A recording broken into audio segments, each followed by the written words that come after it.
예, 오늘 수업은 보조 프로그램에 관련된 내용을 시작으로 하도록 하겠습니다. 윈도우즈용 보조 프로그램이라고 되어 있죠. 이제 시작 버튼 누르시면 모든 프로그램 그룹 안에 보조 프로그램이라고 있어요. 보조 프로그램. 윈도우 7은 이렇게 되어 있고요. 윈도우 10은 윈도우용 윈도우 보조 프로그램 이렇게 되어 있을 거예요. 윈도우 보조 프로그램. 그러면 보조 프로그램이라는 게 뭐냐? 여기 보시면 뭐 엄청나게 많죠? 이 강의실이 전자출판을 하는 수업을 하는 곳이라서 그런지 굉장히 많은 폰은 깔려 들어갑니다. 특히 여기 보면 전산회계 프로그램도 있고요. 전산회계 프로그램. 여기 전산회계 프로그램이에요. 예, 세무사랑 이거. 그 다음에 이건 또 뭘까? 매직 라인 뭐 이런 게 있고요. 이건 핵심 ERP 이것도 이제 그쪽이고 뭐 이런 거 보세요. DRM 응급복구 이거는 요거네요. 요거 여기 이 퍼블릭 팩 전자출판에 관한 거죠. 그 다음에 여기는 이제 포토샵, 일러스트레이터 이런 것들이죠. 그리고 3D P 칩은 뭐야? 되게 뭐가 많아요. 나모라고 되어 있는 게 뭐냐면은 그 홈페이지 만들기도 하고 뭐 이런 것들. 예. 그 다음에 나모 리더. 그 다음에 뭐 삼성 프린터? 여기 삼성 프린터가 어디 있지? 삼성 프린터가 없는데. 예. 없는 거는 제거해 버려야 되겠죠, 그렇죠? 여기 프린터가 없잖아요, 삼성이. HP하고 캐논인데. 그 다음에 보면 또 뭐가 있나 볼까요? 뭐 리디북스니 이런 거. 예. 다 그런 계통입니다. 전자출판하는 강의실이라서 그런지 굉장히 뭐가 많아요. 그 다음에 제가 영상 편집 수업을 하니까는 영상에 관련된 편집 프로그램 돌아가고 있고요. 이것도 퍼블릭 전자출판에 관련된 프로그램들이고요. 또 교보문고에서 그 전자책을 또 구매를 한다거나 그러면 또 봐야 되니까. W북스, 리디북스 굉장히 많죠, 그렇죠? 이거는 우리가 무료나 유료로 설치한 프로그램들이에요. 여기 있는 것들은 다. 여기 있는 건 다. 포토샵이나 이런 것들. 그런데 우리가 컴퓨터를 구매하면 윈도우가 기본적으로 깔려있는 컴퓨터도 있고 윈도우를 내가 구매해서 설치해야 되는 컴퓨터도 있을 거예요. 그런데 윈도우가 설치되어 있다는 전제하에 가보면 아주 단순해요. 저 꼭대기에 뭐가 있냐면은 인터넷 익스플로러, 그 다음에 미디어 플레이어, 윈도우즈 업데이트, 뭐 윈도우즈 팩스 및 스캔, 윈도우즈에 관련된 거하고, 그 다음에 기본 프로그램, 메신저, 그 다음에 쭉 내려가면은 보조 프로그램, 시작 프로그램, 요지 관리, 이것밖에 없어요. 나머지는 다 우리가 설치한 거지. 카톡이니 한컴이니 이런 거. 그래서 이 보조 프로그램이 하는 역할이 뭐냐면은 이 컴퓨터에서 기본적으로 제공해주는 윈도우가 제공해주는 프로그램들이에요. 자, 탐색기. 지난 시간에 우리 했었죠. 탐색기. 그 다음에 계산기. 캘큘레이터라고 하는 거. 자, 보기를 누르면 일반용 계산기, 공학용 계산기. 여기 보면 코사인, 사인 뭐 이런 것도 나오네요. 그 다음에 프로그래머요. 10진수, 2진수, 8진수, 16진수 이런 거 나와 있고요. 그 다음에 통계용 계산기. 데이터를 입력을 해서 계속 저장을 해가지고 저장된 데이터를 가지고 뭐 계산을 한다거나 하는 그런 통계용 네 가지가 보통 보여요. 그 다음에 여기서 어떤 사람이 이거를 마우스로 누르시더라고. 123 더하기 456는 이렇게 더하시더라고. 키보드로 하시면 돼. 자, 보세요.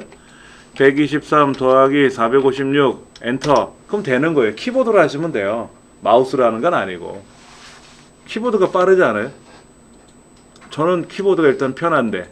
그럼 얘를 복사를 해서 메모장이나 이런 데 가서 붙여넣기 누르면 결과가 붙죠. 이 정도 숫자에 우리가 외우고 간다고 하지만 막 굉장히 복잡한 숫자들이 있을 거 아닙니까? 그럼 복사해서 붙이면 되는 거예요. 이렇게 복사, 그럼 어디로 들어간다? 이 복사한 내용이 클립보드에 들어간다. 그런 거 어제 했던 거 기억나실 겁니다. 그렇죠? 그렇게 계산할 수가 있는 거예요. 그 다음에 또 뭐가 있나 좀 볼까요? 보조 프로그램 안에 여기 보니까 그림판도 있네. 그림판. 그림을 그릴 수도 있고 그려진 그림을 가져와서 여기에서 확대를 해가지고 어디 잡티가, 여기 잡티 같은 게 여기 살짝 위에 있네. 그렇죠? 여기 있는 거.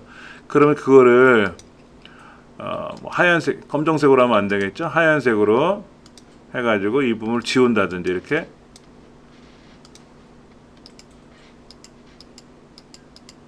이 부분을 이렇게 지운다든지 여기 살짝 확대 보면 그게 좀 많이 나타나죠. 그렇죠? 그렇다고 너도 이렇게 쑥 거버리면 안 되잖아. 이렇게 거버리면 뭐 이건 큰일 난 거죠. 그러면 이제 되돌려야지. 되돌려서. 그러면 이제 이런 부분들에 대해서 우리가 그러면 저 위 머리 꼭지 있는 데가 깔끔해졌을 거란 말이야.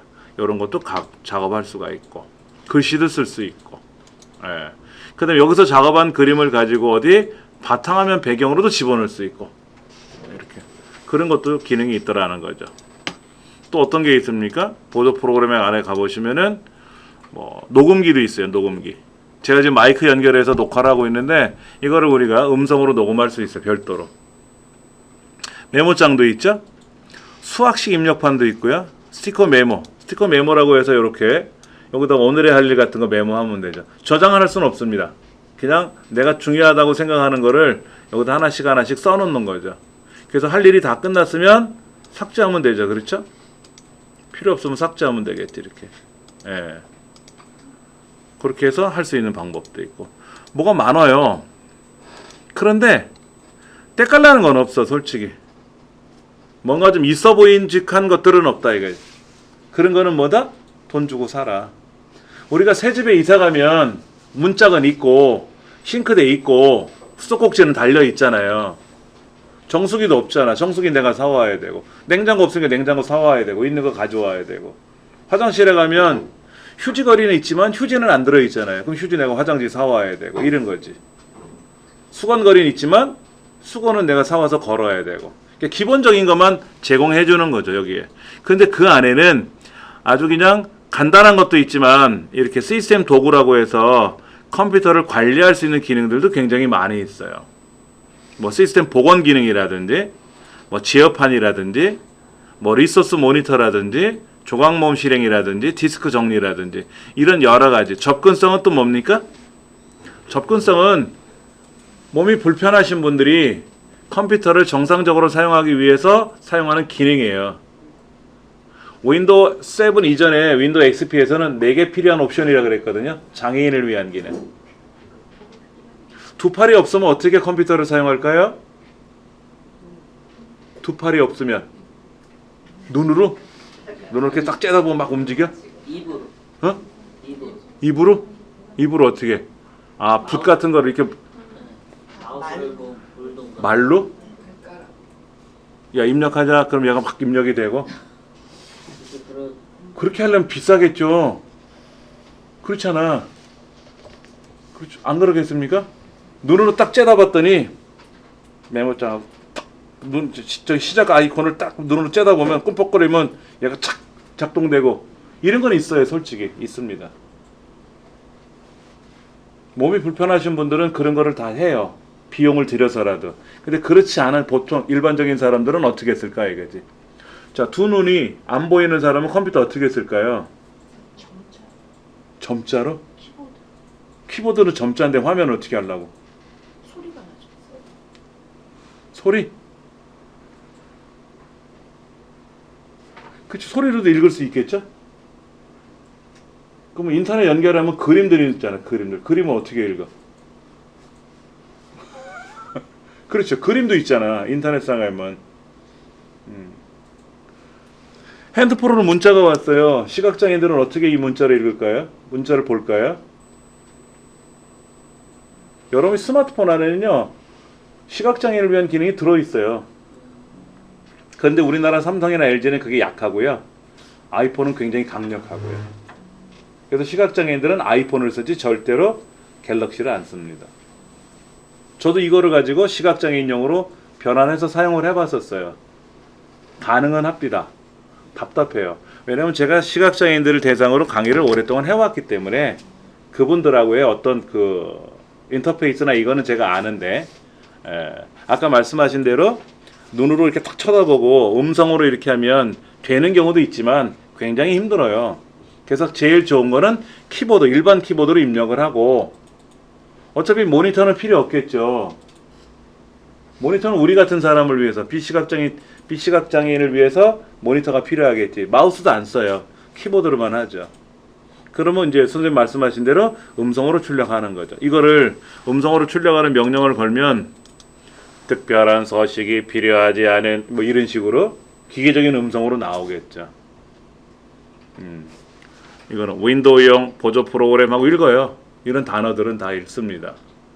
근데 그런 프로그램이 하나 설치가 돼야죠. 스크린 리더라고 하는 거. 그 다음에 그 방송국 거기 보면 뉴스 시간에 간혹 그 시각장애인 앵커가 나와서 방송을 하는 경우가 몇 번 있었어요. 예, 특별 시험을 해가지고 그분이 사용하는 노트북 같은 게 하나 있습니다. 이렇게 조그마한 거. 그건 점자로 입력을 하면 점자로 출력이 돼요. 점자 입력 키가 따로 있습니다. 키보드가. 그럼 위에 점자 핀이 올라와서 손으로 만지면서 그 내용을 읽을 수가 있어요. 한손해라고 하는 그러한 시스템입니다. 가격은 약 600에서 700만 원 정도 한다고 제가 들었어요. 한손해 이렇게. 예. 이거예요, 이거. 한손해라고 하는 이 제품인데요. 굉장히 비쌉니다. 이거예요, 이거. 요렇게 이게 점자죠? 이게 점자로 키보드를 입력하는 거예요. 그럼 여기에 점자 핀이 올라옵니다. 그럼 이거를 조르륵 손으로 만지고 지나가면서 글자를 읽는 거죠. 그렇죠? 예, 굉장히 비싸요. 예, 세계 최고의 점자 정보 단말기 한손에 5까지 갔네요. 그렇죠? 예, 이런 식으로 해서 사용하는 거죠. 굉장히 비쌉니다. 저도 이걸 다 사용해 봤었어요. 하여튼 간에 그러한 기능 저러한 기능 굉장히 탁월한 기능도 있습니다. 또 태블릿 PC 해가지고 여기에 키보드 그림이 떠요. 화면에. 그럼 터치 모니터 기능이 되면 그걸 가지고 글자를 입력할 수도 있죠. 그런 여러 가지 기능이 제공되는 게 바로 뭐지다? 보조 프로그램 그룹이다 이거죠. 그 중에 첫 번째 메모장. 메모장에 글자를 썼어요. 근데 여기다가 요 7이라는 숫자는 글자를 빨간색으로 하고 싶다. 얘를 빨간색으로 하고 싶다 그러면 한번 볼게요. 아이고 답답해. 이 서식 명령을 호출하면 굉장히 오래 있다가 등장하게 되는데요.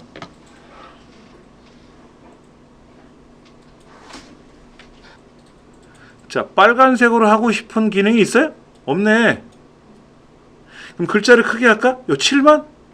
아니야, 다 커져. 얘만 커지는 게 아니라 똑같이 커지고 똑같이 작아지는 거예요. 자, 제가 36포인트로 글자를 만들어 놨어요. 이래 놓고 나서 얘를 저장해서 여러분한테 보내면 여러분한테는 36이라는 크기로 나오는 게 아니라 여러분 컴퓨터에 글꼴이 크기가 얼마로 돼 있냐 그지? 메모장에. 나는 10이야. 그럼 10으로 보이고. 제가 맑은 코딩으로 작업을 해서 보내는데 저희 집 컴퓨터는 궁서체로 돼 있단 말이에요. 그럼 궁서체로 열리는 거예요. 우리가 알고 있는 엑셀이나 파워포인트나 한글 같은 경우는 글꼴의 크기나 색상이나 형태를 바꿔서 저장해서 보내면 그대로 떠요. 근데 메모장은 그게 없습니다. 즉 서식이 필요하지 않은 글자 형태만, 글자 알맹이만 저장하는 겁니다. 예. 그러니까 좀 불편할 수는 있겠죠. 그렇죠? 변경은 할 수 있어요. 근데 변경은 여기서만 변경해서 보는 거지 이걸 저장한다고 해서 그게 변경대로 저장된 게 아니라 글자 내용만 들어가는 겁니다. 그 다음에 메모장에다가 F5번 키를 누르면 흉 하고 지금 연월일 날짜가 시간이 들어가요. F5번 키. 예. 그 다음에 맨 꼭대기에다가 여기다가 .log라고 썼어요. 이렇게 왼쪽에 이렇게. 그럼 제가 얘를 저장하겠죠? 자, 한번 저장해 볼게요. 파일에 가서 저장. 저기다 한번 저장해 볼게요. 1 이렇게 하고 저장해 볼게요. 닫았어요. 그러면 다시 제가 메모장을 열어서 아까 저장한 게 어딘가 있을 테니까 얘를 불러올 거 아닙니까? 날짜와 시간이 들어갔죠? 얘를 또 저장해 볼게요. 저장해서 다시 열어 볼게요. 얘를 아까 그대로 또 한번 열어 볼게요. 얘를 어라? 또 들어갔죠?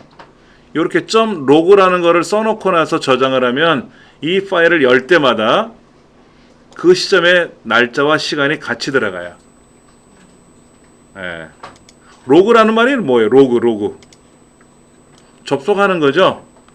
기록하는 거잖아요. 그렇죠? 예. 그러니까 우리 로그인 한다 그러잖아요. 로그인.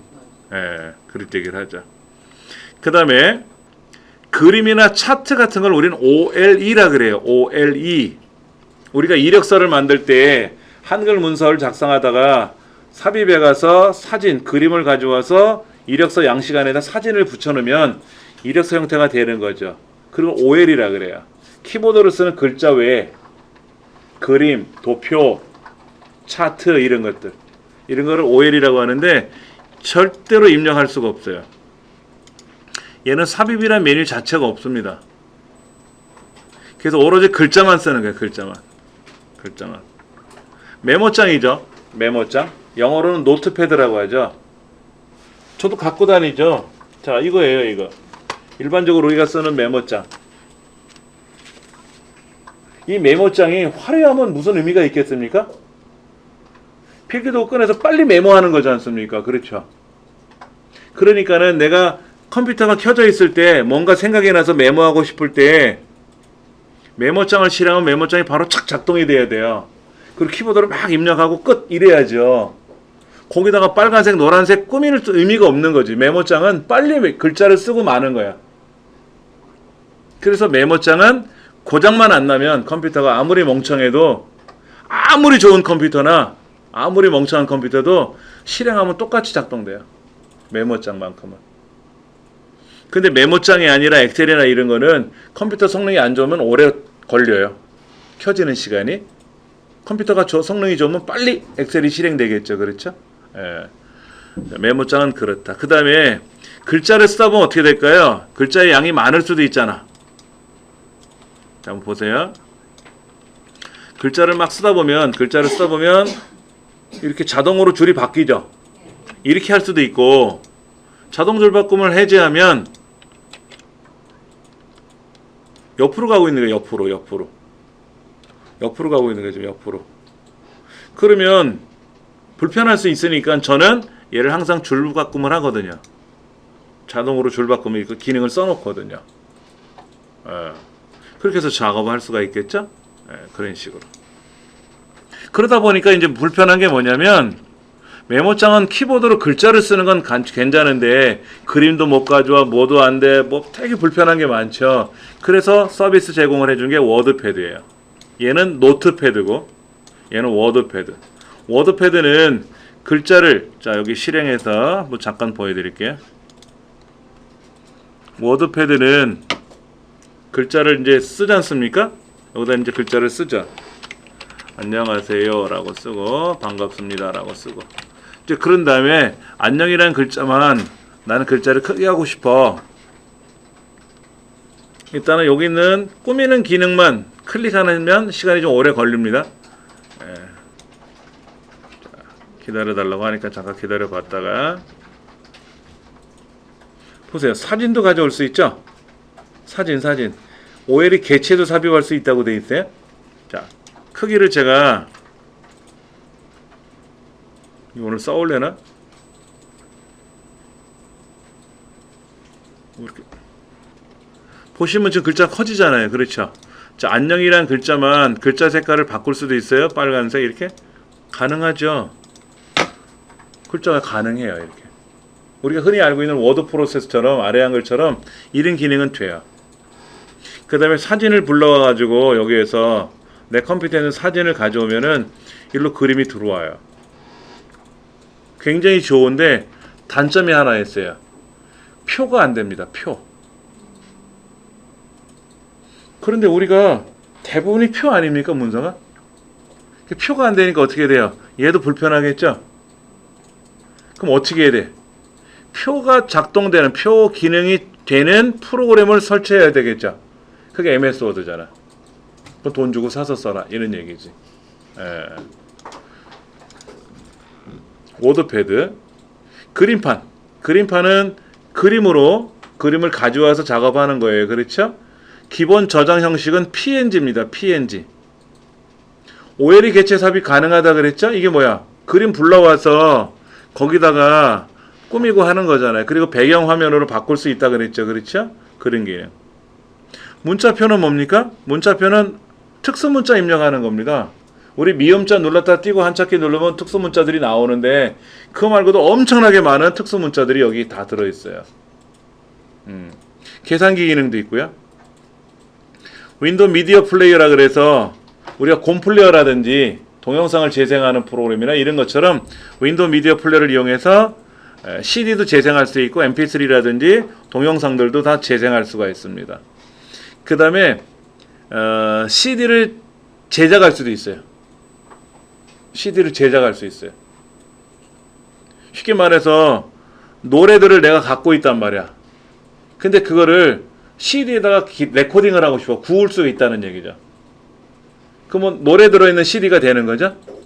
그럼 여행 갈 때 그런 CD를 몇 개 만들어서 가져가면 돼요. 그러면 여행 가면서 CD 틀어놓으면 음악 나오지 않습니까? 근데 이제는 그거 안 하더라고요. 왜냐면 핸드폰에 있으니까 핸드폰으로 음악을 틀으면, 그렇죠? 또 블루투스 스피커가 있으니까 요즘 자동차에 그게 연동이 되더라고. 차에서 이렇게 이어폰을 꽂아서 대화하는 게 아니라 그냥 야 누구 전화 걸어줘 그러니까 핸드폰에 알아서 쭉 걸어주더라고요. 그 스피커에서, 차량에 있는 스피커에서 뭐 여보세요 라고 하니까 저 누굽니다 라고 대화를 하더라고. 그래서 어디 연결되어 있는 거지? 제가 두리번 했더니 차에 그런 기능이 있대요. 좋은 차인가 보지? 웬만한 차는 다 있다고 얘기를 들었습니다. 저는 차를 운행을 잘 안 하기 때문에 자, 이런 것들도 만들 수 있고요. 단 윈도우 미디어 플레이에 관한 시험 문제 중에 동영상을 편집할 수 있다 이런 말이 나오면 틀린 말이에요. 동영상을 편집할 수는 없습니다. 동영상을 재생할 수는 있지만 편집은 못해요. 시험 문제 그게 나올 수 있어요. 여러 번 나왔었고요. 여러 번 나왔고. 그 다음에 캡처 도구란 말이 나오죠. 캡처 도구. 우리가 그 프린트 스크린 키 누르면 어떻게 돼요? 화면에 전체가 캡처되는 거죠. Alt하고 프린트 스크린 키 누르면 어떻게 돼요? 현재 활성창에 있는 조그만 창만 그것만 캡처가 되는 거 아닙니까? 그럼 이 화면 한번 보세요. 제가 여기 있는 데만 캡처하고 싶어요. 여기. 인터넷 실행했는데 여기만 캡처하고 싶어요. 여기만. 어떻게 캡처해요? 얘를 창을 아무리 줄여도 여기만 딱 보이도록 화면을 조정할 수는 없잖아요. 그럴 때 사용하는 게 캡처 도구라고 하는 기능인데요. 보조 프로그램 안에 가면은 캡처 도구라고 있잖아요. 그렇죠? 자, 새로 만들기를 누르면 이렇게 화면이 뿌얘지죠. 그때 마우스로 이렇게 드래그를 해요. 이렇게 드래그를 해요.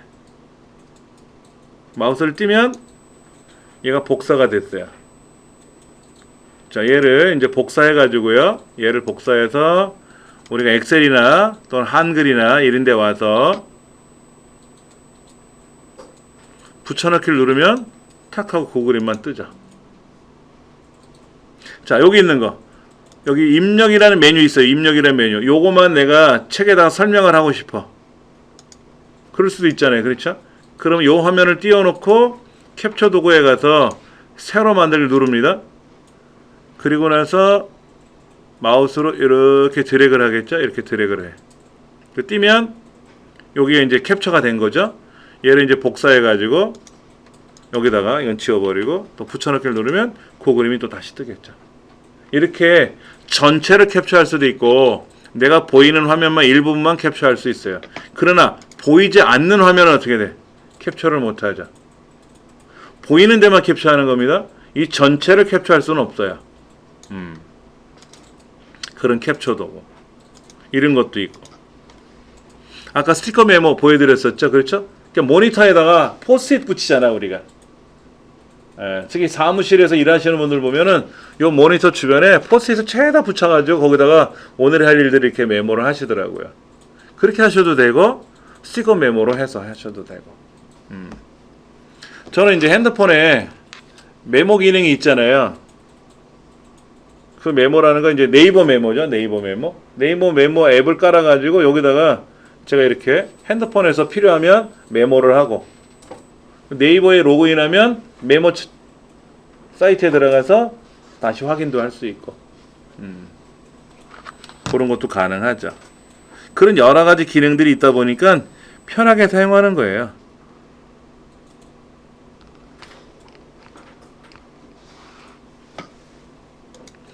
자, 전문가의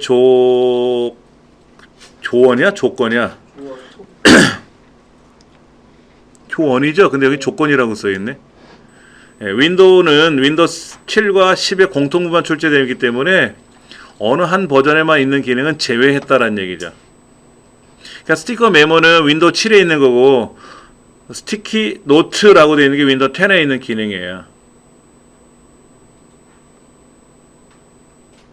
윈도우 7은 2007년에 나왔으니까 너무 오래됐잖아요. 그러니까 너무 시대가 뒤떨어진 것만 가지고 시험 보는 거 아니냐. 그러니까 윈도우 7과 윈도우 10이 이제 같이 사용하다 보니까 그리고 내년 1월 달부터는 윈도우 7에 대한 보안 업데이트를 안 한다 그랬죠. 들어보셨어요? 내년부터는 윈도우 7이 돌아가긴 돌아가는데 보안 업데이트를 안 해주는 겁니다. 그럼 윈도우 7에서 어떤 큰 문제가 발생할 수 있는 것을 대비해서 보안 업데이트를 해주는 거죠. 강력하게 방어 기능을 만들어 주는 건데 이제 그 서비스를 안 하겠다는 얘기입니다. 그러면 이제 윈도우 7 사용자들은 알아서 해야지. 알아서. 아니면 MS에다가 비용을 더 내고 서비스를 추가적으로 받든지 해야 되겠죠. 그러니까 윈도우 10으로 이제 다 가세요라는 얘기지. 근데 아무래도 시험 수검자들은 윈도우 7도 쓰고 10도 쓰니까 두 가지 공통 버전에 대한 공통 기능만 사용하는데 이 스티커 메모가 7에서는 스티커 메모라고 부르지만 윈도우 10에서는 스티키 노트라고 되어 있으니까 이렇게 대괄호 안에다가 괄호 안에다가 스티커 메모에 대한 기능에 대한 시험입니다 라고 이렇게 써주더라 이거죠. 이렇게. 그러니까는 캡처 도구도 윈도우 10에 있어요. 캡처 도구가 윈도우 10에 없으면 시험에 안 나옵니다. 공통적인 것만 나오는 거니까. 그렇죠. 그렇게 해서 시험에 출제하겠다는 얘기입니다. 문제 한번 볼까요? 윈도우에서 제공해주는 메모장에 관한 설명입니다. 옳지 않은 걸 고르시오 라고 했어요. 작성한 문서를 저장할 때 확장자는 기본적으로 txt가 부여된다. 메모장은 txt입니다. txt는 우리 외부 데이터 가져오게 할 때 엑셀에서 txt 파일을 가져왔거든요. 예. 특정한 문자열을 찾을 수 있는 찾기 기능 그런 건 있어요. 찾기 기능들은 있고 OLE 개체 기능이 없는 거지. OLE 개체를 삽입할 수 있다가 아니죠. 없는 거죠. 시간 삽입하는 기능은 있다라는 얘기지. 예. 그 다음 윈도우 미디어 플레이어를 이용한 작업에 대해 하등하지 않는 거 보시면은 오디오나 비디오 파일을 재생하는 거 된다 그랬어요? 근데 영상 파일을 편집하는 건 어떻게 돼요? 안 돼. 안 돼. 세 번째가 틀린 거예요. UCC는 뭔지 아시죠? 유저 크리에이트 컨텐츠라고 하는 거죠. 사용자가 만든 컨텐츠라고 하는 건데 주로 동영상을 말하는 겁니다. 동영상. 이런 식으로 해서 우리가 기본적인 기능을 좀 살펴봤고요. 그 다음에 이제 개인 설정에 관한 이야기가 나오네요. 개인 설정. 개인 설정은 윈도우 10 같은 경우에는 시작 누르면 바로 왼쪽에 요런 톱니바퀴 그림이 있습니다. 윈도우 10에서는. 예, 그러면 그 제어판에 있는 개인 설정 들어가서 거기에서 뭐 테마 설정을 바꾼다든지 바탕화면 배경을 바꾼다든지 화면 보기를 한다든지 그런 게 돼 있어요. 윈도우 7하고 윈도우 10하고 많이 차이 납니다. 그러나 이런 기능은 다 있어요. 테마 기능도 있고 다 있는데 테마 기능을 접근하는 방법론이 달라요. 예. 그러니까 윈도우 7은 제어판을 기본으로 쓰고 있고요. 윈도우 10은 제어판을 제공을 해주는데 겉으로 안 꺼내놓습니다. 그래서 시작 버튼 눌러서 거기 설정에 들어가서 불러오든지 간에 해야 되는 건데 테마라고 하는 건 뭐냐면 이런 거예요.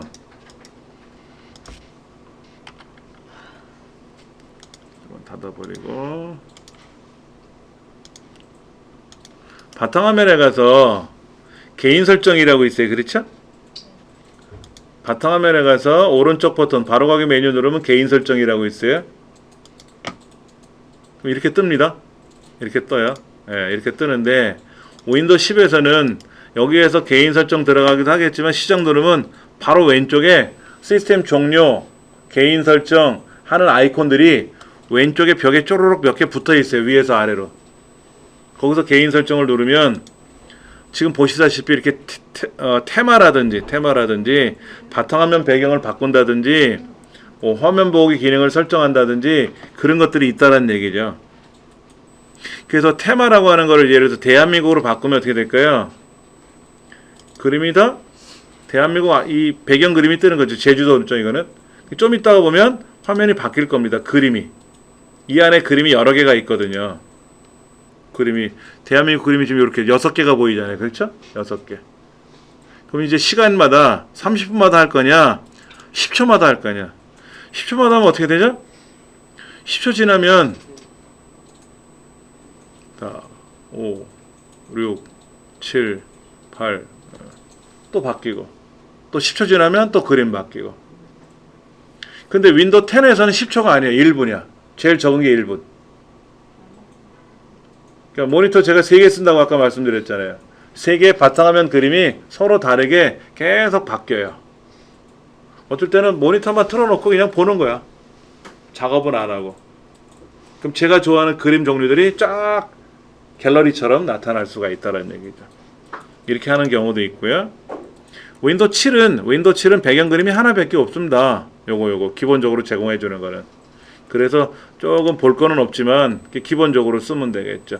그러면 이거를 바탕화면 배경을 찾아보기 눌러서 이 컴퓨터 안에 보면 그림이 어딘가 있을 거란 말이야.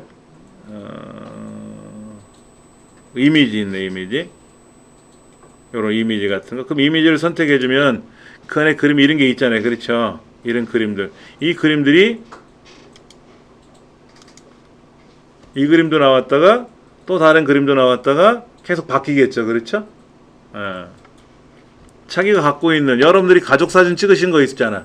스마트폰으로 찍으신 사진을 내 컴퓨터에다가 내 그림에다가 복사해 놓고 걔를 바탕화면 배경으로 지정을 해주면 그림이 이렇게 찾아보기 누르면 폴더가 있을 거 아닙니까? 그 폴더만 지정해 주면 계속해서 그림이 바뀌어서 나오는 거예요. 이걸 순차적으로 할 거냐 순서를 섞을 거냐. 순서를 섞으면 어떻게 돼요? 지멋대로 그림이 막 나오겠지. 그렇지 않으면 순서대로 나오는 거고. 이런 식으로도 가능할 수 있다는 얘기죠. 예. 편리하게 쓸 수 있는 기능 중에 하나입니다. 멋있으라고. 그 다음에 창색이라는 게 있어요. 창이 뭡니까? 요거죠. 여기 이렇게 여기 겉테두리 같은 거 요거 있죠. 그럼 여기 살짝 반투명돼 있죠? 반투명돼 있지 않습니까? 이 부분이. 자, 그런 창색도 바꿀 수가 있는데 나는 이렇게 밝은 자홍이라고 돼 있네. 그렇죠? 얘를 선택하면 어떻게 될까요? 바뀌었잖아. 이거면 이거로 돼 있고 이건 이거로 가는 거고 하얀색으로 갈 건지 붉은색으로 갈 건지 노란색으로 갈 건지 어디도 바뀝니까? 밑에 작업 표시도 바뀌잖아요. 색깔이 변하잖아. 투명하게 안 한다라고 하면 어떻게 돼요? 투명이 안 되죠? 투명하게 하면 얘를 농도를 바꾸면 어떻게 될까요? 농도를 바꾸면 뒷부분이 잘 보이게 할 건지 반 정도 반투명만 하게 할 건지 이런 것도 만들 수가 있는 거죠. 근데 우리 보통 이런 거 안 해봤죠. 저도 이제는 안 해요. 이제는 아니까 안 하는 거고, 몰라서 못 하는 경우도 있고, 이제 알고 나면 한 번씩은 해보시는데 그렇게 썩 재밌거나 그런 거는 아닙니다. 그 다음에 소리도 있어. 소리는 뭐냐면 컴퓨터 켜질 때 소리, 컴퓨터 꺼질 때 소리, 이런 거 있죠.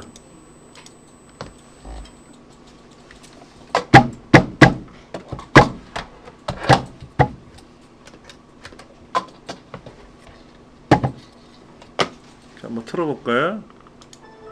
요런 소리가 들리네. 뾰로롱.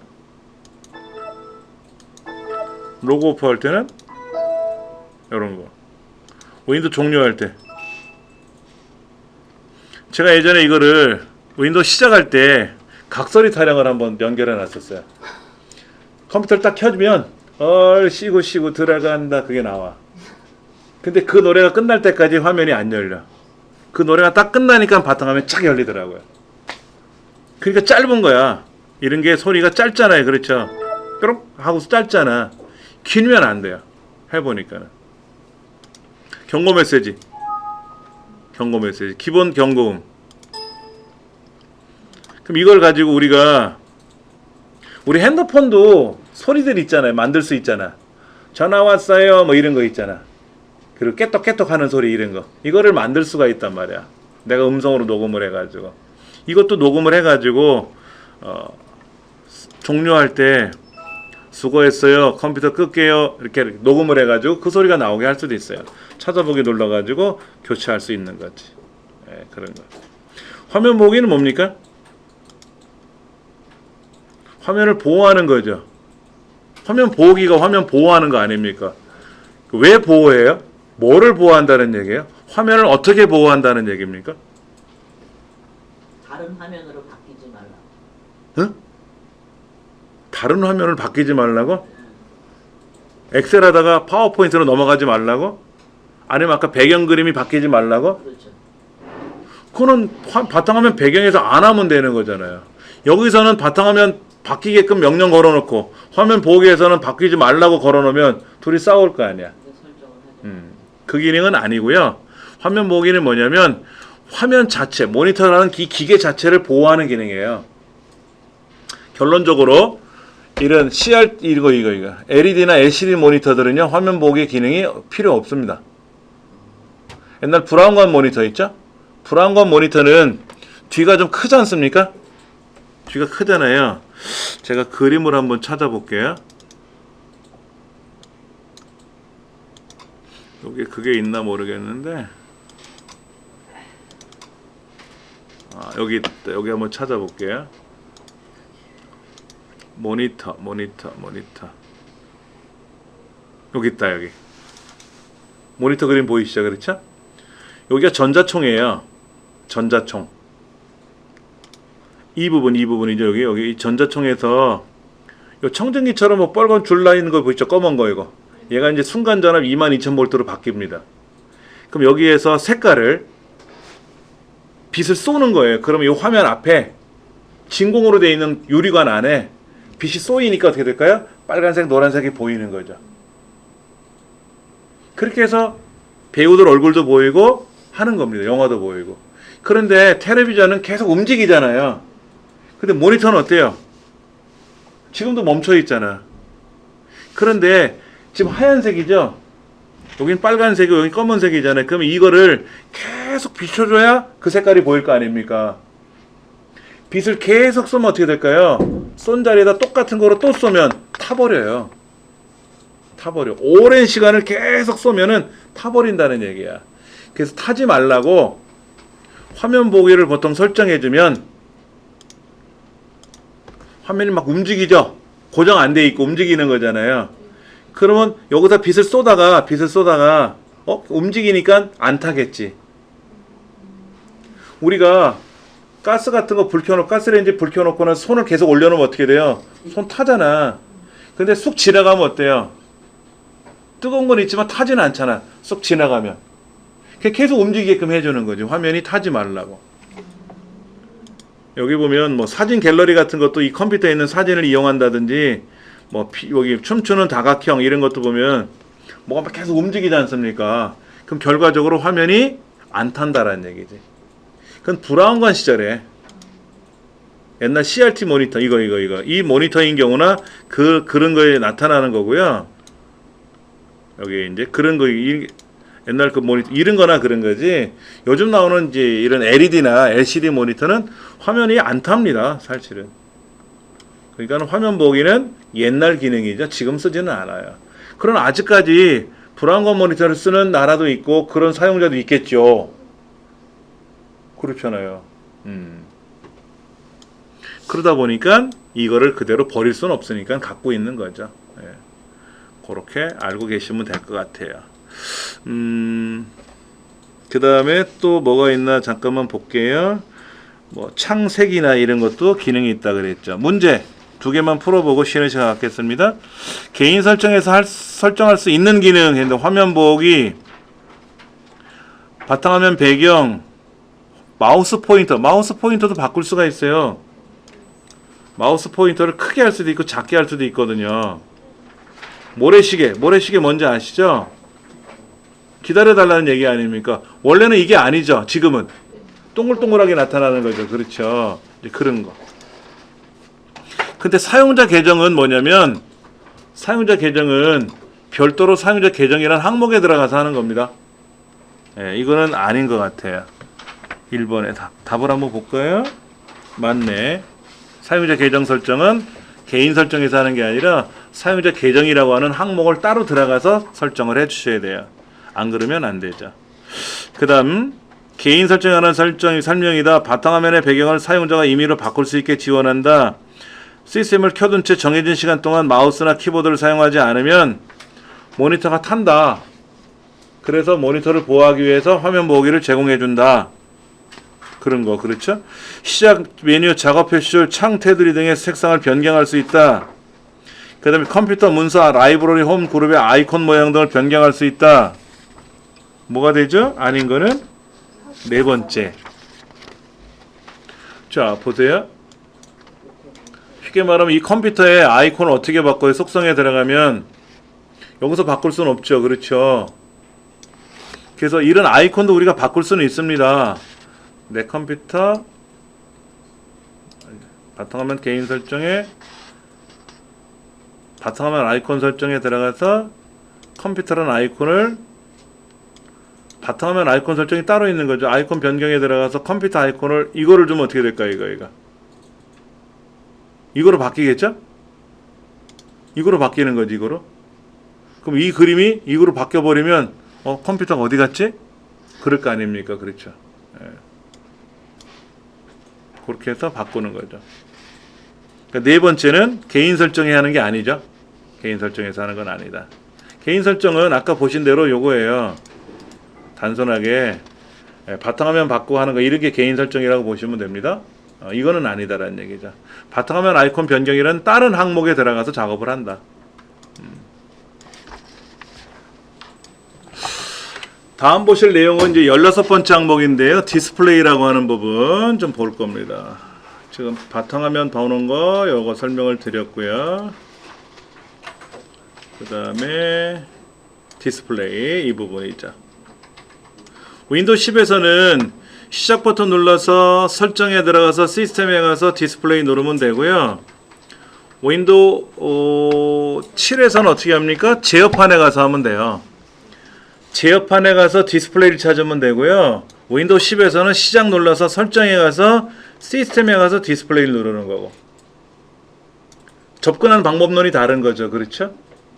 근데 이 노트북은 지금 윈도우 8.1이라 그랬잖아요. 아까 보니까. 근데 윈도우 8.1 같으면 메뉴가 달라요. 이 기능은 있는데 여기 접근하는 메뉴가 다르단 말이에요. 자, 그러면 시작 버튼 눌러서 우리가 제어판이라는 거를 시작 누르면 제어판이 있잖아요. 그럼 제어판에 가면 여기에 가서 디스플레이가 어디 있어요? 여기서는 모르죠. 그래서 얘를 아이콘별로 보면 여기 있네. 그렇죠? 여기 있지 않습니까? 얘를 그룹별로 보면 어디에 있을까? 하드웨어인가? 여기 있네. 그렇죠? 그 다음에 여기 보니까 제가 모양 및 개인 설정에 들어가도 디스플레이가 있고, 하드웨어니까 하드웨어 및 소리에 들어가도 디스플레이가 있고, 접근하는 방법이 여러 가지가 있어요. 얘를 그룹별로 보는 게 아니라 아이콘별로 보면은 디스플레이라는 항목을 클릭하면 되고요. 바탕화면에서는 화면 해상도 설정하는 경우, 이제 디스플레이 모양 바꾸는 거니까 이쪽에 와서 하셔도 되고요. 하여튼 지역판에 가서 제가 디스플레이를 누르면 그 창이 이렇게 바뀌죠. 자, 먼저 뭐가 있습니까? 기본값이 100%예요. 근데 크게 중간을 하면 어떻게 될까요? 아이콘이 커져요, 글자가. 자, 요즘 나오는 노트북은요, 크기가 작게 나오죠. 여러분 사용하시는 노트북은 몇 인치입니까? 사실은 우리나라 표기법이 미터법으로 바뀌었어요. 옛날엔 몇 인치, 몇 평, 몇 근 이렇게 얘기했는데 지금은 그게 아니라 몇 그램, 몇 센티미터 이렇게 표현하죠, 미터법으로. 그런데 모니터는 과거로부터 지금까지 인치법을 사용했기 때문에, 근데 모니터를 15.6인치입니다 라고 표기하면 법에 걸려요. 그래서 15.6형 이렇게 쓰지. 13.3형 이렇게. 이 모니터는 20인치짜리입니다. 20인치짜리. 모니터 오른쪽 끝에 보시면 약간 회색 글자로 S20에 C450이라고 써있죠. 20인치 모니터예요, 우리 모니터는. 근데 지금 보편적으로 쓰는 모니터들은 13.3인치나 15.6인치를 쓰는데, 우리 모니터는 해상도가 1600입니다. 1600이 제일 높아요. 보편적으로 요즘 나오는 모니터들은 다 1920이에요. 크기는 작은데 비해서 해상도는 더 높아요. 그럼 이 글자가 어떻다? 더 작다. 이 글자가 더 작게 나온다. 그러니까는 노트북을 조그만 걸 샀는데 글자가 너무 작으니까 어떻게 한다? 글자를 중간이나 크게 봐야 돼요. 안 그러면 글자가, 인터넷 창 글자가 너무 작아서 안 보이는 거예요. 이 글자가 안 보이는 거지. 그럼 저는 이거를 인위적으로 크게 보는데, 이렇게 컨트롤 키 눌러서 휠을 굴리면 커지고 작아지니까 이렇게 보는데, 보편적인 사람들은 그렇게 안 하니까 어떻게 한다? 여기 와서 중간 크기나 크게 이거로 바꿔놓고 적용을 누르면 꿈뻑거렸다가 다시 이제 적용이 되겠죠. 근데 저는 일부러 기본값으로 봅니다. 그 다음에 노트북 중에 진짜 고급의 노트북들은요, 1920의 2배, 3840짜리도 있어요. 그럼 글자가 돋보기를 쓰고 봐야 돼. 글자가 안 보이는 거죠. 그럼 해상도가 높은 이유는 뭘까요? 그래픽 처리 잘 되게 하라고. 영화를 보더라도 선명하게 보이고, 포토샵을 하더라도 잘 나오게 하려고 하는 거예요. 근데 이제 그런 모니터를 사가지고 글자를 크게 해상도를 줄여놓고 보면 아깝잖아요. 벤츠 사가지고 쫙 드라이브 해야 되는데 약수터에 가서 물이나 떠오고 슈퍼에 가서 우유나 사온단 말이야. 그 뭐하러 벤츠를 사? 자전거 사면 되지. 그런 거하고 똑같은 거예요, 의미가. 자, 디스플레이에 갔더니 비율을 크게 바꿀 수도 있고요. 그 다음에 이쪽에 보시면 뭐 해상도 조정하는 게 있고, 색 보정하는 게 있고, 디스플레이 설정 변경하는 게 있고, 종류가 많습니다. 한번 볼게요. 해상도 조정. 여긴 지금 모니터가 2개입니다. 모니터가 2개예요. 얘를 확장하면 어떻게 될까요? 확장하면 1번 모니터가 지금 제가 쓰는 모니터고요. 2번 모니터가 여러분이 보시는 빔 프로젝트예요. 모니터가 2개가 연결되어 있는 겁니다. 근데 이거를 확장해다 놓고 적용을 누르면 지금 제 보이는 이 화면은 여기서만 보이고 여러분은 안 보일 거예요. 하면 저는 보이는데 여러분은 안 보인다니까? 대신에 여러분이 보시려면 어떻게 돼요? 제가 화면을 쓱 하니 넘겨드려야 돼요, 옆으로. 그럼 또 저한테는 안 나와. 이거 끌고 오면 모니터가 안 돌아가서 불편하네. 그러니까 이거를 똑같은 거를 쓰려니까 어떻게 된다? 복제를 걸어야 끔뻑거리면서 두 가지, 제 화면도 보이고 여러분도 화면도 보이고 이렇게. 일반적인 노트북에는 그런 기능이 있어요. 옆에 보면 모니터를 연결하는 기능이 있거든요. 여기는 HDMI라는 단자가 하나 있습니다. 그러면 텔레비전 있죠. 우리 가정에 있는 디지털 TV는 HDMI 단자가 있습니다. 그러면 케이블 한 1.5m, 2m짜리를 사가지고 3, 4천원, 뭐 비싼 건 5, 6천원 하니까 걔를 노트북 연결을 하겠죠. 그럼 외부 입력이라고 하는 리모컨에서 외부 입력 단자를 누르면 이 노트북 화면이 텔레비전에도 뜨는 거예요. 이때 이 노트북에서 화면을 복제할 거냐, 따로따로 보게 할 거냐, 노트북에서 얘가 주인이니까 지정을 해주면 되죠. 지정해주면 돼요. 그럼 모니터가 두 개가 뜨는 셈이죠. 그 다음에 이제 화면이, 모니터가 여러 개인 경우에는 이렇게 화면을 따로따로 할 수도 있고 분리할 수도 있고 하는 거 말씀을 드렸고요. 그 다음에 이제 글자를 작게 하거나 크게 하는, 아까 하던 거 이런 것도 볼 수가 있고, 그 다음에 색 보정이라는 거 있어요. 색 보정. 이 모니터의 글자가 정확히 잘 나와야죠. 빨간색이 빨갛게 보여야 되고 노란색이 노랗게 보이죠. 여러분 여기 이 화면 색깔이 이게 무슨 색이에요? 이게 이 하얀색이죠. 그렇죠. 근데 모니터로 보는 거하고 빔으로 보는 거하고 색깔이 달라요. 그 다음에 여러분이 디카로 사진을 착각 찍었잖아요. 핸드폰으로. 그럼 스마트폰에서 화면 찍은 사진을 보시잖아요. 그럼 그게 제대로 찍은 사진일까? 그 색깔이 정확한 그 색깔일까? 연탄을 찍으면 연탄이 까맣게 나오죠. 근데 그게 과연 정확한 실물 연탄 색깔하고 똑같은 색깔일까? 모르잖아, 우리가. 그리고 핸드폰으로 찍은 거는요, 밝게 나와요. 본래는 어두웠는데 핸드폰으로 좀 밝게 보인다고. 우리가 쓰는 LED나 LCD 모니터가 좀 밝게 보입니다. 그러니까 어두운 사진을 찍었더니만 밝게 보이면 잘 찍은 것처럼 보여요. 그래서 인화를 하잖아요. 그 원래 색깔로 나오잖아, 밝기로. 그리고 여기 사진 왜 이따구로 뽑아주지? 또 이런단 말이야. 그런 거를 정확히 맞춰주려면 굉장히 어렵죠. 근데 그 중에 이제 기본적으로 색깔을 보정하는 것들을 여기 하나하나 넘기면 색깔 보정이 되거든요. 근데 여기는 지금 뭐가 안 된다고 돼 있네. 화면이 여러 개가 연결돼 가지고 안 된다고 나오니까는 일단 뭐 빠져야 되겠지. 그 다음에 뭐 디스플레이 설정 변경, 아까 보셨던 거. 그 다음에 뭐 클리어 타입 텍스트 조정이라고 해서 이 글자를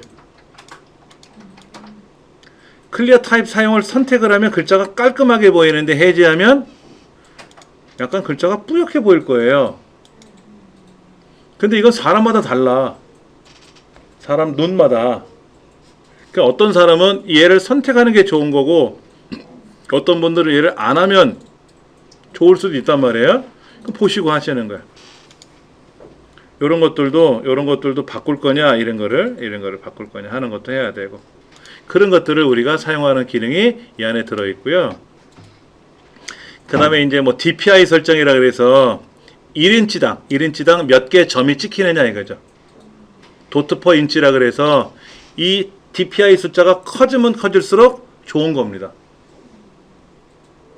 우리가 가로 세로 10cm 안에다가 어떤 도장 같은 거를 꽁꽁꽁 찍어가지고 글자를 새긴다고 보세요. 근데 그 도장의 크기가 작으면 어떨까요? 섬세하게 그릴 수 있죠. 붓 같은 거를 이렇게 꽁꽁꽁 찍을 때 얘가 크면 듬성듬성 찍힐 거 아닙니까? 그러니까 선명한 글자가 안 나오겠지. 그게 해상도예요. 그러니까 DPI 숫자가 커지면 커질수록 글자가 깨끗하게 나오고 그림이 화려하게 나오고 선명하게 보이는 겁니다. 그런 것들도 나름 설정해주는 기능이 있어요. 그것이 바로 이 디스플레이라고 하는 항목인데 굉장히 어렵죠. 말이 어려워요. 이게 쉬운 건 아닙니다. 자, 그래서 이런 게 있다더라. 여러 개 모니터를 사용할 수 있는 복수 모니터를 설정할 수도 있고, 두 개 모니터를 설정할 경우에는 왼쪽을 기본으로 할 건지 오른쪽을 기본으로 할 건지. 근데 기본 모니터를 두 개를 쓰시잖아요. 그럼 왼쪽 모니터를 기본 주 모니터로 써요. 모니터를 3개를 쓰면 가운데 모니터가 기본 모니터가 되고요. 왼쪽 오른쪽을 보조 모니터로 쓰는 셈이죠. 그럼 모니터가 4개가 되고 5개가 되고 10개까지 쓸 수 있거든요. 그럼 10개를 꽂을 수 있는 장치가 있어야 되겠죠, 모니터를. 그런 장치를 또 사야지. 보통 우리 컴퓨터, 요즘 나오는 컴퓨터를 조립을 하거나 구매하면 기본적으로 2개, 3개는 모니터가 연결이 돼요.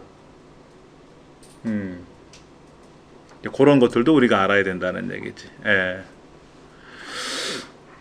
그 다음에 우리 문제 뭐가 나왔나 좀 볼까요? 문제. 다음 중 윈도우의 그 디스플레이에 관한 설명이다. 옳지 않은 걸 고르시오. 높은 화면 해상도에서는 텍스트와 이미지가 더 선명하지만 크기는 더 작게 표시된다. 맞죠? 해상도가 높으면 글자가 작게 나옵니다. 대신에 선명하죠. 해상도를 변경하면 해당 컴퓨터에 로그온한 모든 사용자에게 변경 내용이 적용된다. 2 이상의 모니터가 PC 연결되어 있음을 인식할 때만 다중 옵션이 뜬다. 모니터가 1개만 있으면 다중이란 말이 안 뜨죠. 2개의 모니터가 연결된 경우 좌측 모니터가 주 모니터로 설정되므로 해상도가 높은 모니터를 반드시, 아니죠? 반드시란 말은 없어요. 해상도가 낮은 거를 기본 모니터로 쓰던, 주 모니터로 쓰던, 해상도가 높은 거를 주 모니터로 쓰던, 그건 내 맘이야. 오른쪽, 왼쪽, 위아래. 위아래로 할 수도 있어요. 자, 노트북을 쓰는데 노트북을 옆에다가 오른쪽에다 보조 모니터를 둘 수도 있지만 요 위에다가 테이블을 만들어 가지고 위에다가 모니터를 쓸 수도 있죠. 그러면 아래가 기본 모니터고 위가 보조 모니터가 될 수 있는 거예요. 그건 뭐 나름대로 바꿀 수는 있습니다. 2번 디스플레이에서 설정할 수 없는 것은 테마 기능을 이용해서 배경, 창, 색, 소리, 화면 보기를 한 번에 변경할 수 있다. 그 다음에 또 뭐가 있나요? 테마 기능을 이용해서 연결되는 모니터 개수를 감지하고 모니터의 방향과 화면 해상도를 설정할 수 있다. 모니터나 비디오 카드 장치 드라이버를 변경할 수 있다. 화면에 표시되는 텍스트를 읽기 쉽도록 크기를 변경할 수 있다. 그럼 뭐지? 테마 기능은 디스플레이에서 하는 거예요? 테마는 개인 설정이죠? 그러니까 우리가 바탕화면에서 배경이나 아까 화면 보기 같은 거를 변경하는 건 했었잖아요. 그게 틀린 말은 아닌데 그거는 테마에 있는 기능이고 디스플레이는 화면을 조정하는 거잖아요. 그렇죠? 약간 다른 거죠. 보기가 과거에는 엉뚱한 보기가 나오면 그게 답인데 지금은 말은 맞아. 근데 이 항목하고는 연관 없는 말을 써놓는 거지. 연관 없는 말. 아까 왼쪽에는 그 문제 중에서 그런 거 하나 있었을 거예요. 아까 뭐 그 저번에 어제 풀었나? 그 자녀들의 어떤 것들을 뭐 그 컴퓨터 사용 시간이나 이거를 조정할 수 있다라고 하는 거. 그 말은 맞는 말인데 그게 자녀 보호 설정 기능에 있는 거지. 그게 다른 게 있는 거는 아니다라는 얘기죠. 그렇게 문제가 요즘은 그렇게 진화되고 있어요. 그러니까 보기 하나 읽어보면 틀린 말이 하나도 없어. 방금 전에 뭐 반드시라는 단어가 나오면 일단은 걔를 체크한다고 하지만 읽어보면 틀린 말이 하나도 없어요. 단 문제에서 요구하는 건 아니다라는 얘기지. 그거를 이제 우리가 확인해야 된다는 거죠. 자, 다음 내용은 한번 볼게요. 프로그램 및 기능인데요. 프로그램 및 기능. 이 프로그램 및 기능이라고 하는 게 굉장히 시험이 많이 나왔습니다. 굉장히 많이 나왔어요. 즉 여러분들이 컴퓨터에 설치가 되어 있는 프로그램들이 있을 거 아닙니까? 그런 거를 제거하거나 변경할 때 사용하는 겁니다. 그럼 어떻게 제거하고 변경하는 거 볼까요? 윈도우 10에서는요. 이렇게 프로그램이 설치가 되어 있는 거를 가서 오른쪽 버튼 눌러서 제거. 여기서 삭제라고 하는 게 아니라 제거. 그걸 누르면 제어판으로 연결이 돼요. 윈도우 10은 제어판을 기본으로 제공하지 않는다 그랬죠? 필요하면 별도로 열어놓는 거지. 근데 이제 윈도우 7 같은 경우에는 제어판이 있으니까 이 제어판을 클릭하면 이 안에 프로그램 및 기능이라고 있잖아요. 이거를 뭐 그룹별로 봐도 상관없죠? 이 프로그램. 여기. 그럼 프로그램 및 기능에 들어가면 이 컴퓨터에 설치된 프로그램이 쫙 다 있어요. 어마어마하게 많이 깔렸죠? 여러분은 어느 정도 깔려 있습니까? 여러분 댁에 있는 거는요. 그렇게 많이 안 깔려 있을 거란 말이야. 근데 이 강의실은 아무래도 수업하는 컴퓨터다 보니까 특히 아까 전자철판 이런 거 한다 그랬잖아요. 그러니까 프로에 어마어마하게 많이 깔려 들어가 있어요. 이런 거 많이 깔려 있죠. 그렇죠. 그러면 여기 카카오톡은 뭔지 아시죠? 그러면 R집은 뭐예요? 압축하는 거, 압축 푸는 거. 곰플레어는 뭔지 아시잖아요. 그럼 여기에 이게 뭐야? 뷰 포터라고 돼 있는데 이 퍼블릭 에디터라고 돼 있어요. 5월 27일 날 설치한 거라고 돼 있는데 그럼 얘는 뭔가 전자출판에 관련된 프로그램이겠죠. 그렇죠? 그럼 요거는 뭘까요? 리얼텍 하이 디피니션 오디오 드라이버. 이건 뭘까요? 사운드. 컴퓨터에서 컴퓨터 소리가 짠짠하는 나야 될 거 아닙니까? 그 프로그램이에요. 얘를 삭제하면 어떻게 될까? 소리 안 나, 이 컴퓨터에서. 그러면 여기 모비즈는 또 뭘까? 얘는 뭘까? 여러분 댁에 모르던 물건이 하나 딱 있는 거야, 주방에. 그럼 궁금하지 않으세요? 이게 뭐에 쓰는 건지? 그럼 이제 가족들한테 물어보죠. 이거 누가 갖다 놓은 거야? 아빠 갖다 놨는데? 그러면 이제 아빠 오면 이게 뭐냐? 이거 물어보겠죠. 몰라? 그럼 그대로 둬요? 치워버리지. 근데 우리 프로그램 안에 이게 깔려 있거든. 이거. 이게 뭐지? 냅둬. 이래? 아니잖아. 물어봐야지. 누구한테? 네이버에다 물어보면 되잖아. 요 글자를 또르륵 입력해보면 아 이거는 지워주세요. 안에 얘는 있어도 됩니다. 이런 기능입니다 하고 알려주겠지. 이걸 통해서 공부하셔야 되는 거예요. 포토샵. 아 포토샵은 대충 들었어. 이건 뭔지 알겠어. 근데 그 나머지는 모르잖아 우리가. 학습하셔야 돼요. 예, 그래서 불필요한 프로그램은 제거할 수도 있고. 자, 윈도우즈 기능이 있어요. 윈도우즈 기능. 윈도우 안에는 여기 윈도우즈 기능이라고 있는데 윈도우즈 기능 여기 윈도우가 설치가 되면 윈도우 안에서 사용하는 아까 그 보조 프로그램에 있는 메모장이나 그림판이나 이런 게 있었다 그랬잖아요. 근데 나 그림판 안 쓸 거거든. 보기도 싫어. 메모장 안 쓸 거야. 보기도 싫어. 그럼 걔가 안 나오게 해야죠. 그러면 그거는 프로그램에 가서 삭제하는 게 아니라 윈도우에 있는 기능을 가지고 사용을 안 할 거다, 할 거다라고 선택을 해주는 겁니다.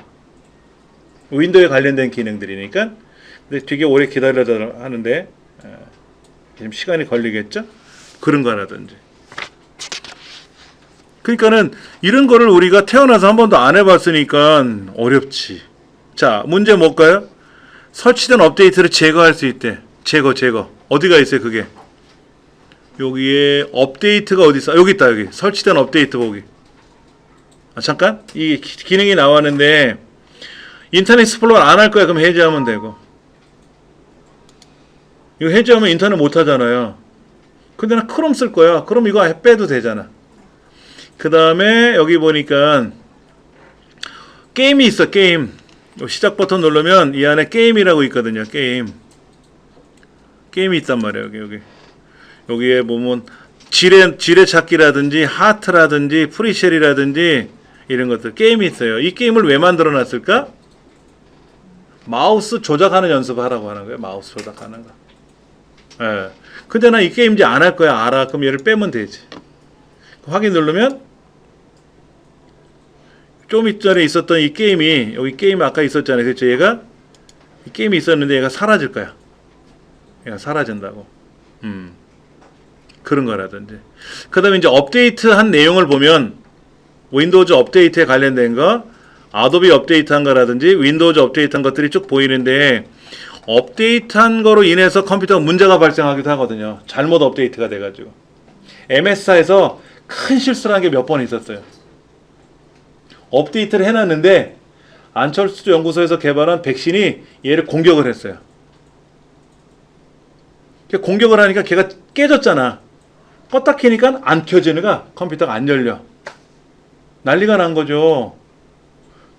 그러면 MS 백신이 잘못된 거야? 아니면 MS사에서 개발한 그 업데이트한 게 잘못된 거야? 이걸 이제 확인한 거죠. 그랬더니 이제 MS사에서 뭐가 잘못 코딩이 들어가가지고 그 안에 들어있는 내용이 백신 입장에서는 안 좋은 내용으로 인식이 되니까 공격을 해버린 거지. 그런 일이 발생하기도 했었어요. 근데 저는 업데이트 하려고 준비했다가 내일 해야지 그래서 안 했거든. 근데 그 일이 터진 거야. 그 다음날 뉴스에 난리가 난 거예요. 그래서 나도 했나? 그래서 가보니까 저는 설치를 안 한 거고, 설치 안 하겠다 빠져나왔다가 며칠 있다 보니까 다시 업데이트가 떴더라고요. 이제 그건 이상이 없다 그러고. 그런 적도 있고. 그러니까는 조심스러워야 될 부분이 많죠. 이 제어판 쪽엔 되게 어려워요. 이게. 그런 것도 우리가 할 수가 있다라는 거 확인 좀 보면 되죠. 그 다음에 윈도우즈 기능을 설정하거나 해제하는 것도 된다 그랬죠? 그 다음에 또 업데이트를 자동으로 수행하도록 설정하는 거는 업데이트에서 하는 겁니다. 여기 시작 버튼 눌러서 모든 프로그램 들어가서 저 꼭대기에 보면 윈도우즈 업데이트라고 있다 그랬잖아요. 어디 갔어? 여기 업데이트 여기 있네. 여기 업데이트에 들어가 보면 이 업데이트 기능에서 자동으로 업데이트 할 건지 아니면 업데이트를 안 하게 막을 건지 하는 것들을 설정해 줄 수가 있어요. 예. 그럼 좀 수월하겠죠? 수월하겠지. 그 다음에 변경할 수 있고 제거할 수 있고 이건 맞는 말이죠. 그러니까 세 번째가 틀린 말입니다. 그 다음 시스템. 자, 내 컴퓨터에 가서 여기 내 컴퓨터 있잖아요. 그렇죠? 오른쪽 눌러서 속성. 이게 시스템 모드로 들어가요. 자, 원래는 제어판에 들어가서 여기서 시스템을 들어가야 되는데 이렇게 들어가면 시간이 걸리니까 여기 있는 오른쪽 눌러가지고 속성 이래도 되고 아니면 로고키 누른 상태에서 키보드 F12번 오른쪽에 보면 퍼즈 브레이크라고 있어요. 퍼즈 브레이크 이거 누르셔도 되고. 그럼 바로 내 컴퓨터 시스템이 딱 뜨는 거죠. 그러면 여기는 뭐가 뜨냐면 윈도우 버전이 얼마인지, 그 다음에 CPU가 어떤 CPU인지, 메모리가 어떤 메모리, 몇 용량이 얼마나 되는지, 64비트 윈도우인지 32비트 윈도우인지 정품 인증 여부를 확인할 수 있는 겁니다. 근데 여기 보면 체험지수라고 있죠? 체험지수. 이 체험지수는 윈도우 10에는 없어요. 윈도우 7에만 있습니다. 이 체험지수는 뭐냐면 이 컴퓨터의 성능을 숫자로 표현해 줬어요. 1.0서부터 7.9까지. 그래서 여기는 숫자가 제일 낮은 게 5.9거든요. 그러니까 이 컴퓨터는 5.9짜리다 라고 표현한 거야. 그러면 누구는 7.8 나오고 누구는 5.9 나오면 기분 나쁘잖아. 쌈질 나오기, 쌈질. 잘못하면. 그래서 이 컴퓨터를 평가하는 이 체험 지수는 윈도우 7에만 있기 때문에 시험에 안 나와요, 이제는. 윈도우 10에는 없으니까는. 그런 것들도 우리가 확인이 가능하다는 얘기죠. 또 뭐가 있나 좀 볼까요? 자, 윈도우즈 버전, CPU가 어떤 건지, 메모리 용량이라든지 이런 것들을 확인할 수 있고 컴퓨터 이름이나 그룹이나 정품 인증 같은 걸 확인할 수 있다. 그런 것들. 그 다음에 이 고급 기능에 가보면 다시 한번 볼까요? 컴퓨터에 가서 속성을 가보면 여기 보면 시스템 보호, 고급 시스템 설정 이런 거 있지 않습니까? 그럼 가면 여기에 컴퓨터 이름이 뭐고 하드웨어가 어떻게 연결되어 있고 고급 기능 이런 거, 뭐 사용자 보호 기능, 그다음에 원격 기능 이런 게 있는데 이런 것들이 들어있잖아요. 그렇죠? 원격은 뭡니까? 여러분이 삼성 노트북을 쓰다가 뭐가 안 되는 것 같아. 그럼 삼성 서비스 센터에다가 인터넷을 하면 거기에 이제 전화를 걸죠. 그러면 컴퓨터 켜셨으면 삼성전자 서비스 센터 홈페이지에 연결해 주세요. 그럼 거기에 원격 접속하는 기능이 있을 겁니다. 7번 자리가 비어 있으니까 그거를 클릭해 주세요 라고 하거든. 그러면 그 7번 컴퓨터가 그 AS 센터 기사 컴퓨터고 나의 컴퓨터랑 연결을 하는 거죠. 그렇죠. 그런데 얘가 빠져 있으면 어떻게 된다? 연결 안 돼. 요게 선택되어 있으니까 연결이 되는 거예요. 그런 거라든지. 그 다음에 이제 고급에 가보면 이런 거 있죠. 가상 메모리라는 것도 있어요. 가상 메모리. 가상 메모리. 예. 원래는 진짜 메모리를 써야 되는데 가상 공간을 이용해서 사용하겠다는 얘기죠. 이 강의실 컴퓨터가 용량이 얼마라고요? 8기가야, 8기가. 그래픽 하기엔 좀 부족해. 한 16기가면 좋은데. 그래서 비싸니까 보조기억장치 일부를 주기억장처럼 빌려 쓰는 거지. 우리 집이 16평짜리 집인데 뭔가 세간살이를 집어넣으려고 보니까 공간이 없어. 그러니까 저 밖에 창고가 하나 있거든, 창고. 그걸 우리 집처럼 빌려 쓰는 거야. 그래서 자주 안 쓰는 거는 거기다 보관해 두고 또 필요할 때마다 꺼내와서 집에다 놓고 쓰고 하는 식으로. 그런 경우도 있지 않습니까? 그런 게 가상 메모리예요. 그런 가상 메모리를 컴퓨터에서 설정해 주는 건데 이거를 내가 직접 변경할 수도 있고 그런 것들이 있다더라 하는 얘기죠. 어려워요. 그러니까 이것도 누누이 똑같은 반복적인 얘기인데 처음 접하는 글자들이 많잖아요. 그러니까 이게 헷갈리는 거죠. 저희는 허구한 날 보거든. 그러니까 새로운 거는 아니야. 근데 뭔가 새로운 기능이 하나 더 나오면 아, 이런 기능도 나왔구나 하고 알 수는 있는데 여러분 입장에서는 다 새롭잖아. 그러니까 어려운 거예요. 지금은. 그러니까 자주 보셔야 돼. 자주. 원격 지원이라는 건 그런 거예요. 삼성이나 이런 데 가서 원격 요청하는 거. 또 사이버 대학 같은 데 있죠. 방송통신대학이나 뭐 디지털 대학교처럼 이런 사이버 대학에서는 컴퓨터를 잘 못하면 원격으로 공부를 못하지 않습니까? 그 원격 지원실이라고 있어요. 그럼 거기 들어가서 원격 요청을 하면 그쪽에 있는 직원들이 내 컴퓨터에 접속을 해서 뭔가를 봐주거든. 그래서 뭐가 설정이 잘못된 거를 고쳐주거나 이렇게. 그럴 때 원격을 요청하려면 아까 그 기본 항목이 선택되어 있어야 된다 이거죠. 문제 볼까요? 시스템 창에 컴퓨터에 든 기본 정보 보기에서 확인할 수 있는 정보로 아닌 것을 했는데 업데이트 날짜? 업데이트 날짜가 있었어요? 아까? 여기 보세요. 지금 업데이트 확인 눌렀는데 업데이트 할 게 있는지 확인해 봐야 되거든요. 여기 설정 변경에 들어가 보면 업데이트를 하라고 막아 놓은 건지 못하게 막은 건지 업데이트를 하라고 해 놓은 건지 확인해 봐야 돼. 근데 이제 야매로 동네에서 윈도우를 깔아주는 경우가 있어요. 그런 데서는 업데이트를 못하게 막아놔요. 왜냐면 정품이 아닌 그런 야매 프로그램을 어둠의 경로를 통해서 설치하면은 업데이트를 할 때 차후에 업데이트가 될 때 정품 인증을 확인하는 프로그램이 같이 깔려 들어오거든요. 그럼 그때는 정품이 아니라고 또 뱉어내 버리니까 업데이트를 못하게 막아놓고 그 사람들이. 그럼 안 되지. 컴퓨터가 업데이트 윈도우는 돌아가지만 최신 게 아니란 얘기잖아요. 업데이트를 해야 최신 게 되는 거죠. 얘도 뭐가 문제가 있는데 이건 뭐 확인해 봐야 되겠고 시간이 걸릴 것 같으니까 좀 빼버리겠죠.